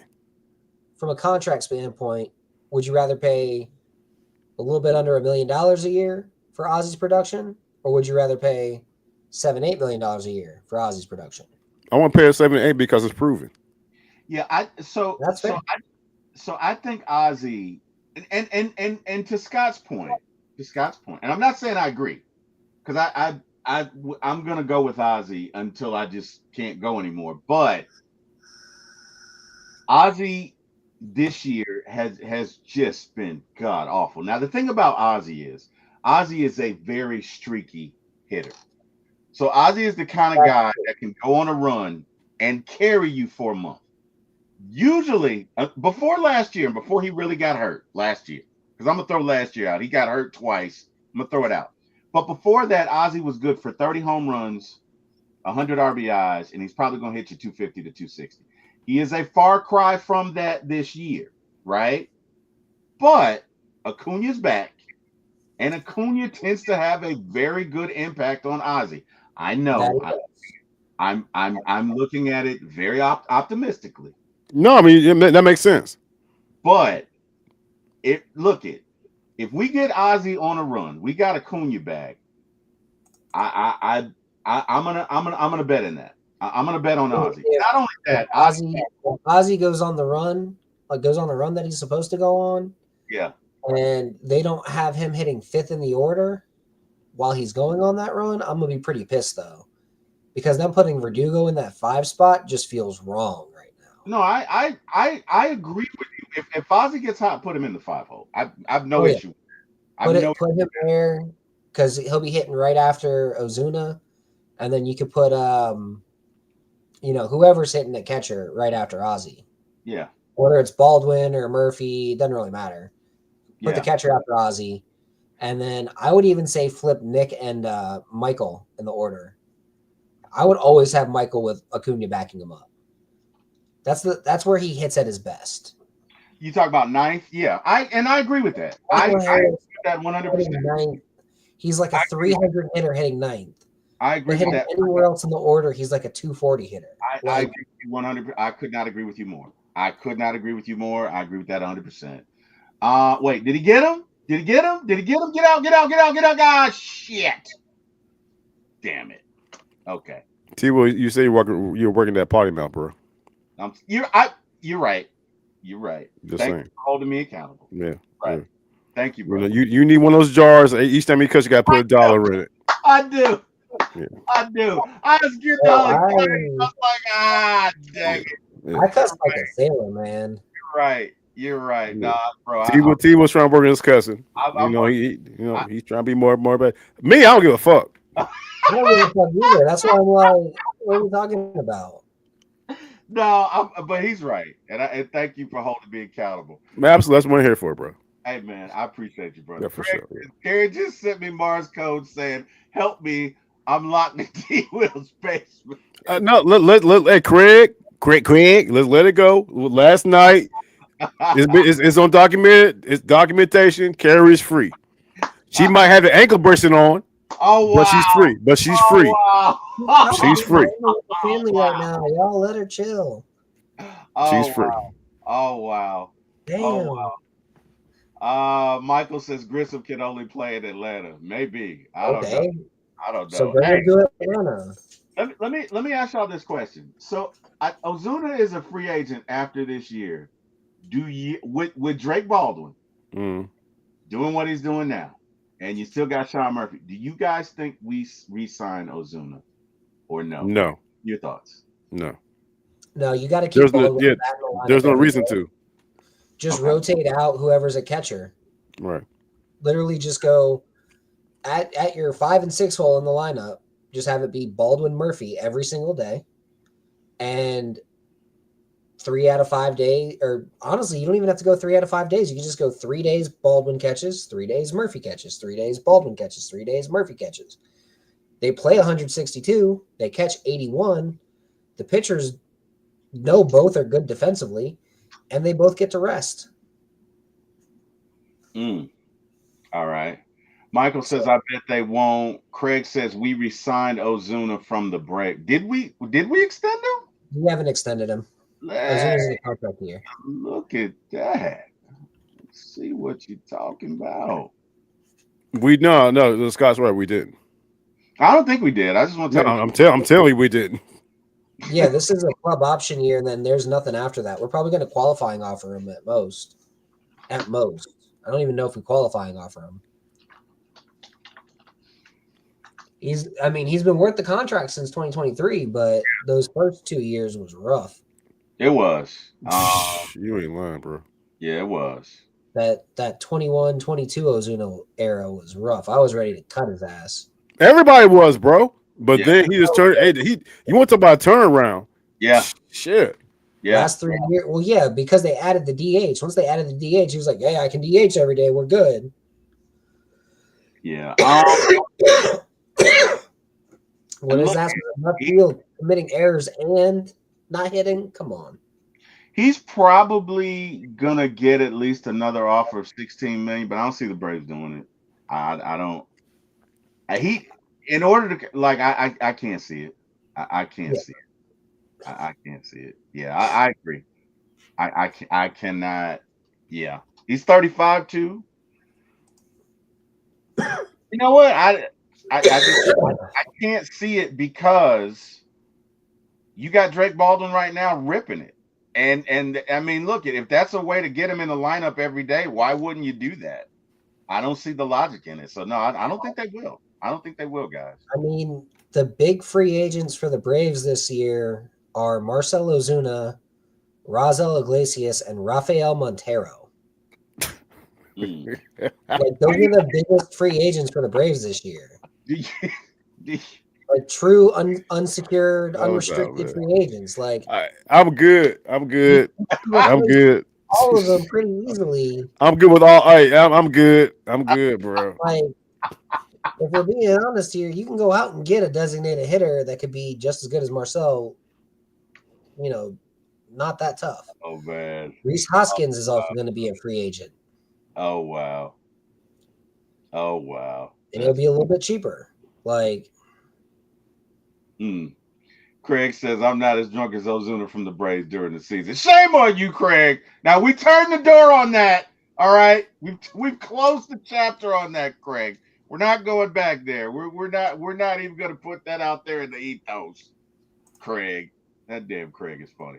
Michael says Iggy will make his way back. I could see them signing Iggy, but it won't be as a closer. And I could see. So where you put him? 8th inning. So who's our closer? Daysbell. Yeah, probably Daysbell. Daysbell Hernandez. Okay. Yeah, probably Daysbell. Okay. Yeah. If he stays on track, yeah, I would agree. Because the vinegar he throws with, man, and the track he's going on, he can be nasty. Hey, and Michael bring up a good point. We're definitely missing Raylo, bro. Oh, without a doubt. But guys, we brought that on. Look, I knew I could have told you that. As a matter of fact, if you go back to my shows from last year, I said on multiple occasions, we went so Raylo threw 50 something innings in 2023. In 2024, he threw 140. I could have told you what was going to happen. That's the only problem when you convert a reliever to a starter. I mean, these guys are throwing max effort. They're throwing max effort. You're throwing 98 miles an hour. I'm saying, are we really missing them that much though? With how AJ Smith-Shawver's been pitching, even Elder's had some good outings. Like Holmes has been looking great. Like, are they really? Okay. I see that point, but I guess he's coming from the perspective of that would just be an addition to us, right? That would just be an addition. But I would have Raylo as closer would be worth it. Oh, without a doubt. And you know what? To your point, he might be open to it. He might just be like, you know what? Screw it. I don't feel like dealing with arm injuries. I'll go back and pitch an inning a game. To your point, they may do that, and like that's not a bad idea. That's not a bad. I mean, you got him anyway. And then also to this point, if Grant Holmes is killing it and Schwellenbach and Smith-Shawver and Strider, and then you re-sign Sale on his club option, that's your 5 starters. That's a great point, bro. I never thought about that shit because like Raylo has where you gonna put Raylo when you put him in, who you gonna take out? No, you can make all 5 guys right in rotation are you know what I'm saying doing yeoman's work right now. So at this point, who do you throw into the bullpen? Oh yeah, dude, the guy who could close games. Yeah, I agree. I agree with that. Mean, not only that, but he's probably. I would think next year he'd be on an innings limit anyway, right? Yeah. So, hey, bro, Michael just said something I totally disagree with. I don't want nothing to do with Elder. Well, I mean, I think Elder's best role is the Jesse Chavez role, but that's a whole other thing. Like you're down in a game by 4 runs and you just want a guy who's going to kind of keep it close and not have any pressure. That's Elder to me, not anything else really. Oh. Craig says the way T-Will blocks people, he needs to be our closer. You should be out there, bro. Hey, bro, man. Hey, go out there. Hey, go out there. Shut him down, bro. Hey, bottom of the night. Hey, top of the night, bro. Shut him down. Top of the night. You shut him down, T-Will. I love it, Craig. I love it. That was good. Michael says Elder's growing on the job. He should be coming out of the pen until he gets back up. You know what? I'm going to say. I mean, I don't disagree. I'm going to say something that Deboe is going to ridicule me for. And he probably should. Won't be the first time. Yeah, that's right. And probably not the last. Yeah, well, okay. Yeah. Elder was not bad. Elder was not bad when he was up there. Whatever adjustment he made. Now, will Elder ever be Strider? No, he won't. No, he will not. But Elder Strider. Elder kind of changed my mind a little bit. Like he was not bad. Now, could Elder have been effective against the Phillies? I don't know. No. I don't know. Like you know what I mean? Could he have been effective against the Dodgers? Wait, did he pitch against the Dodgers? He did, and he was decent. He allowed 2 runs in 5 innings. He actually got the win in that game. Yeah. You're right. Yeah. Elder. So because at the beginning of the season, I was like, I don't want to see Elder, get rid of him. You know, blah blah blah blah blah blah blah. And he, you know, his last 5 starts have been solid. Yeah. So that's what I'm saying. His first start versus the Dodgers wasn't horrible. I was surprised they sent him down because my thoughts were like when here are my thoughts. Strider now being back, he's probably not going to go 6 or 7 innings for a couple of games. Why not just back in Strider with Elder?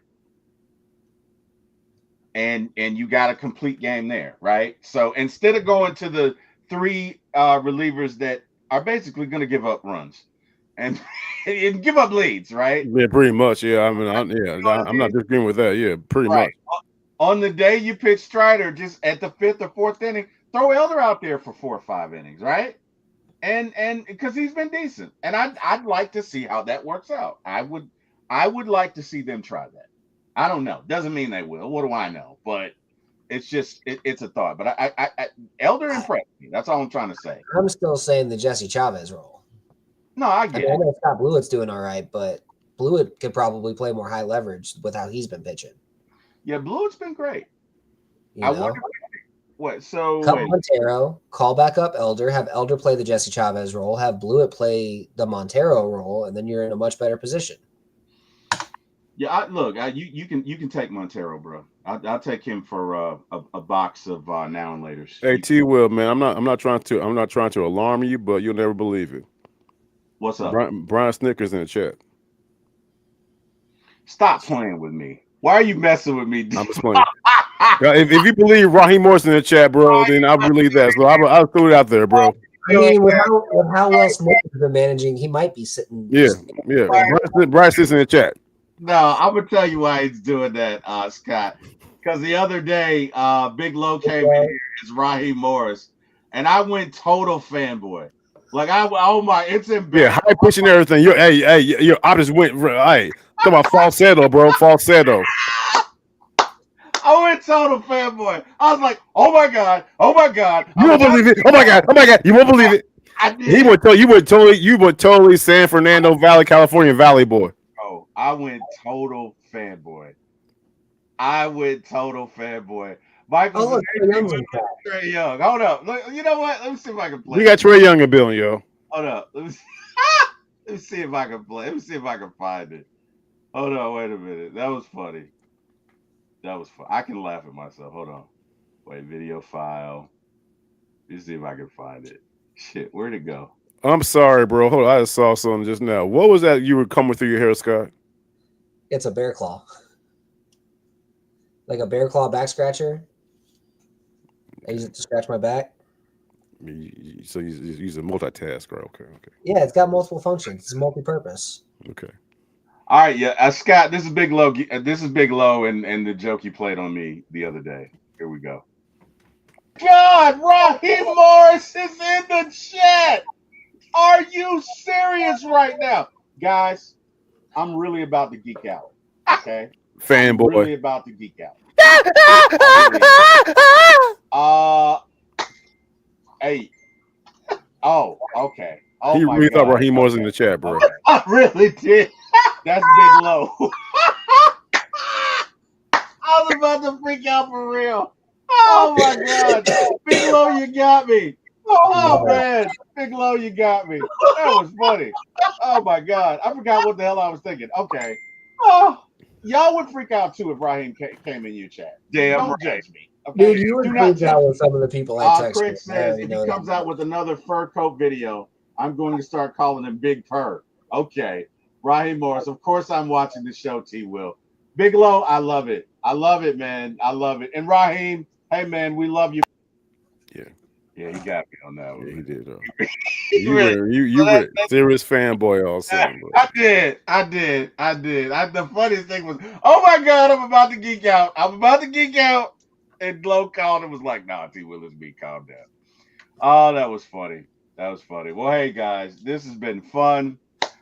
I got to get to my honeydew list, so unfortunately, we're gonna have to bring it to an end. Scott, tell these folks where they can find you, brother. You can find me on Twitter at Carasik S, or you can find my Substack at Scar Draft. Yeah, that's what's up. Scott Carasik. I'm working on it. Scott Carasik, like Jurassic. Is let me tell you something. I don't know anybody that knows more than Scott when it comes to NFL defenses, offenses, or payrolls. So, as far as I'm concerned, Falcons should have signed him 10 years ago, but whatever. Deboe, tell these folks where they can find you. Absolutely, man. Hey, go to Deboe Vibes on YouTube. Like I said last night, me and my twin brother, I have a twin brother named Deboe Life. We're starting a 1990s show. We're going to review the key points of 1990s hip hop and culture and all the things going on in the 90s. That's going to start sometime either next week or the following week. We're definitely excited about it. We're promoting it right now, man. And yes, he's my twin brother, so don't get it twisted. You'll see two of us, man. You know what I'm saying? So definitely excited about that. 1990s, the best decade ever. So why not do it? You know what I'm saying? What's that? South got something to say era. The South got there. You go. The South got something to say. It's something to say. We're gonna say it. You know what I mean, man? So yeah, we're gonna touch about the Source Awards, Suge Knight versus Diddy, East Coast versus West Coast, all that stuff, man. You know what I'm saying? And it's gonna be a cultural thing. Talking about the '90s, all the movies in the '90s, all the soundtracks in the '90s. Like the Friday You know what I'm movie. saying? The Friday trilogy. You already know what the deal is, man. We're talking about our favorite soundtracks, in my opinion. The Above the Rim soundtrack, the greatest soundtrack of all time. Yes. We're going to talk about that, you know what I'm saying, episode by episode. So we have not determined when we're going to do it, but we're definitely excited about doing that. So if you love the 90s, come through. We're going to make it happen, man. And on top of that, if you're a foodie, if you love food, come through. I do food shorts, food reels. I'm going to do one tomorrow. Actually, I did one today. I'm going to post it tomorrow. Great food down here on the south side of Atlanta, Georgia, man. So come through. Deboe Vibes on YouTube, the real Deboe Vibes on Instagram, Deboe Vibes on TikTok, Deboe Vibes on X. Come through, man. I got one thing to say there though. What's up? It's not the best of all time, but it's still a pretty good soundtrack. That Uncle Drew soundtrack was pretty good for a movie soundtrack. I've never heard it. It had a Kyrie Irving as a basketball player, playing like a really old basketball player in the movie. I remember Uncle Drew. Yeah, and I remember that shit. Yeah. The soundtrack in that movie was great. Okay. I'm gonna take your word for it. I'm gonna peep it out, man. Check it out. Definitely. Let me ask you a question. Do you know who In Vogue is? Yeah, absolutely. Okay. I'm gonna leave it at that. So I'm a Jewish guy. We I'm actually like that music. Okay. Like my He's taking a shot I'm not one of those guys that's like, hey, Scott, props to you, bro. That's what I'm gonna say. I'm gonna leave it at that. Props to you. So Jordan didn't know who In Vogue was. He's taking a shot at it. But Jordan is I was like, Jordan is 20. Okay, he's 24. No, he's very young. Give there's there's obviously the guys that don't know rap music. We can call them saltines. Right. Oh wow. Oh wow. And No, wow. Jordan knows not a rap. Jordan knows rap. He just In Vogue was 30, like he 30 years ago. And like I'm gonna see, more of an R&B Brought a style. good point. He's too young, so he wouldn't know. But we gave him a sign. He's gonna check him out, though, man. Yeah, How he, old he's is gonna check it out. Jordan? Huh? How old is Jordan? 24. Oh God, yeah. So Yeah, He wouldn't know. He wouldn't know. I'm 36. So I grew up. I was in high school when Stankonia and then Outkast's what is it? Love Below Speaker Box came out. right, Yep. right here. Like, Yes, sir. Yeah. Yep. So like that's what I remember.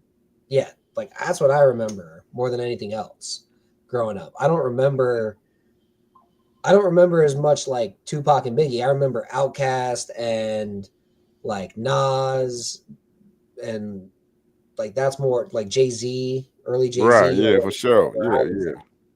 So just after the Tupac Biggie era. Right. That's Right. what I was into. Well, like I said, man, check the show out. Like I said, my twin brother will do his little nice culture thing, man, and just check it out. But I you know what I'm saying, appreciate anybody support who check it out. Like I said, it's to be determined. If not this week, well, next week, the following week. But we got big things lined up, man. Yeah, let me know when that is, man. I will preview it all week. Just For sure. For sure. Y'all had Big Pun, I had Fat Joe. Like that's the difference for me. I love me some Fat Joe. Oh yeah. I know. That's what I'm saying. I feel like rap kind of fell off a cliff in like 2009. Wait, hold on. Like Drake Say what? I feel like rap like fell off a cliff in like 2009. What's love? Is that Fat Joe? What's love? Fat Joe's Yeah, what? that's Fat Joe. Yeah, what's love? Yeah. With like Ja Rule and Ashanti and all them. Big Pun, of course, man. He did that joint, man. Don't want to put it there with Joe. Yeah. Don't want to be a player no more. Yep. All I do is just crush a lot. Yeah, shit. I'm not a player. I just crush a lot. There you go, Scott. That's what I'm talking about. Got what you're looking for. Hey, See, look, that's what I'm talking about. Wait a minute. Yeah. You can't appreciate modern if you don't understand the classics. Come on, I man. hear you. Man, hey, you said the best, bro. You gotta know rappers' delight if you want to listen to like. Oh, he's going way back. He's going way back. Hip hop, hip hop. You don't stop rocking it, the bang bang boogie. I'm just a boogie that banging that boogie to be. Hey. And the chicken tastes like wood. That's my favorite line. Well, we still friends. Oh my goodness. If your girl not acting up, and I dress to a T. Oh my goodness. Y'all put me back on that. Debo, I can't wait for the show, man. I look it. I'm going to be there day one. I cannot wait. So you just gotta let me know when it's gonna be, bro. Hey, more details will come. I'll definitely let you know, bro.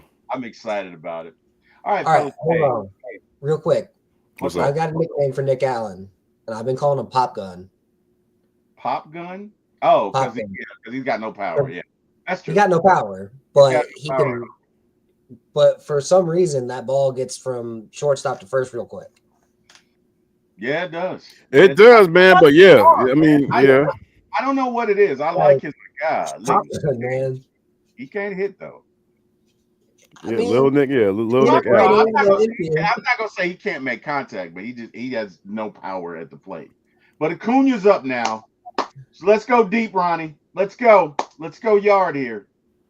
Let's go yard. Ronnie's already had a pretty solid night. Yes, he has. Let's go yard here. Home run, single, stolen base, and then got thrown out at first on a ground out. Like, not a bad night for Ronnie. Not a bad night at all. Let's go yard here, Ronnie. Come on, let's go. You'll probably see it before I do. Yeah, he's swinging up. Oh, he's out? He struck out? No. First strike of the at bat. Okay.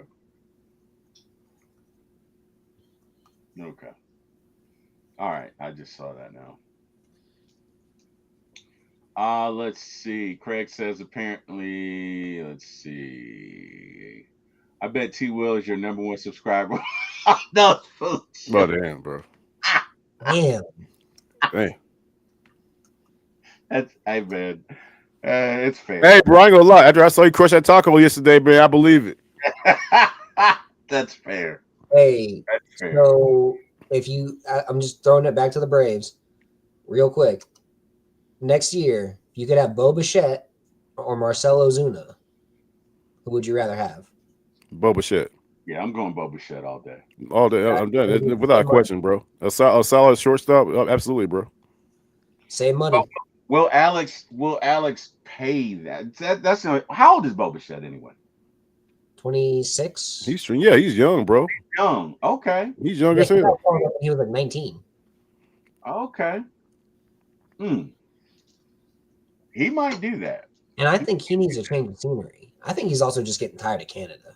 He might do. Yeah, that's a good point. Michael says Swanson. Yeah, He's but a Dansby Swanson. Swanson was 29 at the. That's a 3-year difference, and that's a big 3-year difference. It is because Alex doesn't like signing folks over 30. Not to long-term deals. Not like that. Like it was a 3-year. They were gonna sign Freddie to a 6-year. No, I get it, but that's Freddie. Freddie's a Hall of Famer, right? But Alex, and for what the Cubs gave Swanson, shit, I can't. I'm gonna have to cuss for that one, Debo. Shit. Hey, just put a dollar in that jar, bro. I got you. Matter of fact, I'm gonna keep a swear jar here. Swear jar, bro. That'll help me out. Craig the T-Will eating tacos like Scooby Doo eating. Hey, Craig, bro, I tell you, man, you missed it. This dude crushed a taco in like 30 seconds. 3 bites, bro. Me and Jordan staring at him. I sure did. I was starving. I hadn't eaten all day. Okay, I had not eaten all day. Let me give you the. Bro. You apologize, but it said before you let us know in the pre-show. I'm sorry, y'all. I haven't eaten all day. And me and Jordan still staring at the camera, just like okay. For like 2 minutes, he's wolfing down like tacos. Total silence, bro. Absolute silence. We're staring at the camera. Oh wow. Oh man. All right, guys, we got to wrap this up. Hey, to everybody who joined us in the chat, we thank you. We appreciate you. We could not do this without you. Absolutely. You guys have a wonderful weekend. Debo, you're doing your foodie thing. You're releasing it Tuesday, right? No, we're releasing it tomorrow. That's what's up. All right. So, hey, check out Debo's channel so you can check out his most recent food expedition. It's always good. Look, I've done my homework. I've gone at least 3 or 4 spots that Debo recommended, and he's never let me down. Not ever. So check him out. The man knows what he's talking about. He's very thorough. So yeah, check him out. That'll be released tomorrow. I believe Jordan and I are doing X-Men First Class tomorrow around 5 p.m. Yep. That's a good one. Yeah. Well, we're doing the whole Marvel universe, but it's obviously good. It's going to take us forever. Okay, I know, but we're doing it. We're comic book nerds. We are comic book nerds. Okay, so that's what we're doing. But yeah, that's tomorrow around 5. So hey, man, you guys have a great weekend. And a safe weekend. It's a holiday weekend. Be safe out there. Memorial Day. Remember what the reason for Memorial Day and be safe out there. We got people out there partying and stuff like this. All good, but please be safe out there on those roads, y'all. Yes, that's a great point, Debo. Thank you for that. Sorry, Ronnie just threw a guy out from the wall. That arm? Oh, he shouldn't have tried. He tried, Ronnie. I'm watching it now. Got it. Got it.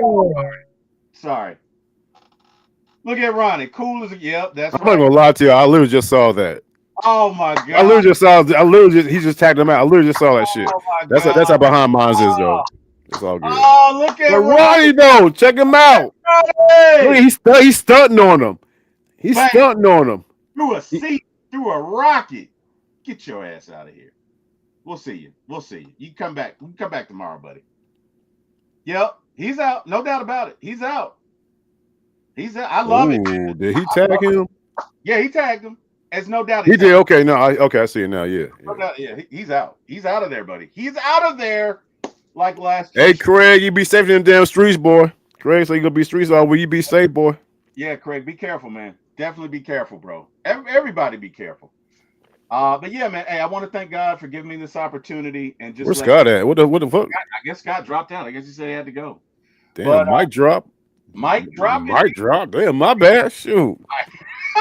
Scott said, I got stuff to do. You got something to do. I guess so. Hey, man.